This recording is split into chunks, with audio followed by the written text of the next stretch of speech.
Hey, welcome back to another biblical decision-making midweek devotion. So, this is session 4, so if you want to check out any of the other sessions on YouTube, please do that. Now, this week I'm in a place where a lot of important decisions get made. A restaurant, one of my local favorites, Northside Grill. And I don't know about you, but if you've ever gone to a restaurant, you get a menu and sometimes it can frankly be overwhelming, especially when it's a place like this where there's so many good options. Do I just go with an appetizer? Do I do the club? Do I do flatbread? Or do I do the dangerous question of asking the waitress, what's the special? Because it might be something special that is going to totally change my attitude and what I decide to pick. So throughout this series, we've been looking at different decisions. And today, we want to look at this idea of we have a lot going on. How do we break things down? How do we make our decisions a little bit easier? So, the story we're going to look at is actually a good post-Easter story, and it's a unique one. So the apostles, there was 12 of them, and we know that Judas actually committed suicide, so he needed to be replaced. So the apostles made this decision that they needed to replace him. So we're actually in Acts chapter 1, and we're in verse 21. So therefore, it is necessary to choose one of the men who have been with us the whole time the Lord Jesus went in and out among us, beginning from John's baptism to the time when Jesus was taken up from us.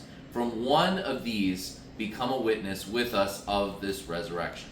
So, this is kind of what the apostles do originally, is they set criteria. Now, if you're not making a serious decision at like a restaurant, you might set the criteria saying, you know what? This place has really good French fries. So I'm going to rule out the flatbread because I really want something I can get French fries with.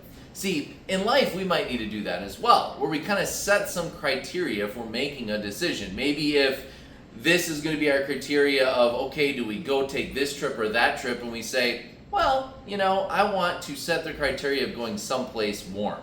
All of us in Minnesota can relate with that. So, setting criteria is an important part of making our decisions. Now, let's continue the story to see how the apostles decide to replace Judas. So they propose 2 men. Joseph, called Barsabbas, and Matthias. Then they prayed, Lord, you know everyone's heart. Show us which of these 2 you have chosen to take over this apostolic ministry, which Judas left to go where he belongs.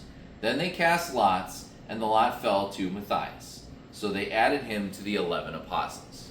So what they do is unique. They do this casting of lots, which I wouldn't probably recommend that. But the part I want to point out comes first. They pray. So they have their already set criteria. Then they decide to leave it up to God, to take a minute to pray, to remind themselves that God actually knows people's hearts. I think this is so important when it comes to our decisions. Sometimes we just need to pause and we need to pray. We need to think about, where is God leading us? How is God directing us? How can God help us to be better decision makers? Because I think the challenge is a lot of times when we make decisions, we focus on ourselves. We think only about how this is going to affect us, and we don't just take that brief moment to say, I'm just going to pray. I'm going to let God guide me forward and help me make the best decision possible. And through this guidance, the apostles get the decision that they need. So, well, I guess for me, the time has come to make my decision, and you know what? You can't go wrong with a club sandwich and fries. So that's what I'll have. I'll do the club no tomato with fries. So, I hope that God continues to help bless you make better decisions by using His Word as your guide. Have a blessed week.